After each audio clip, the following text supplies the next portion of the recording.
From the get-go, understanding a common English phrase. Hello, everyone. Welcome to our English language learning series. Today, we're going to explore a very interesting phrase, from the get-go.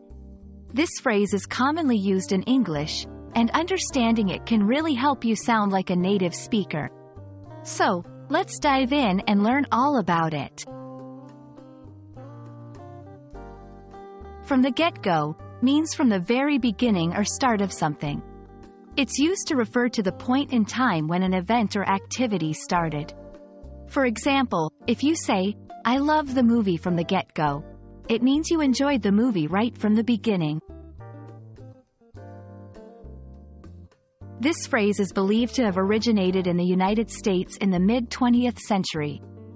The word, get-go, is a colloquial way of saying, get going, which means to start or commence.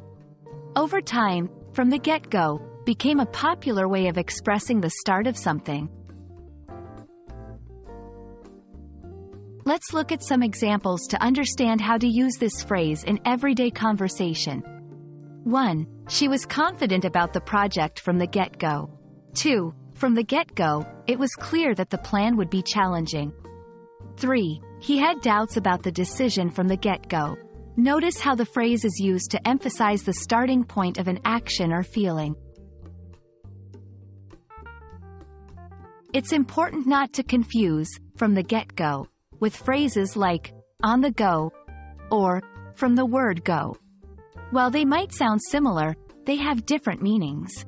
On the go means to be very busy, and from the word go is another way of saying from the start, but it's used less frequently.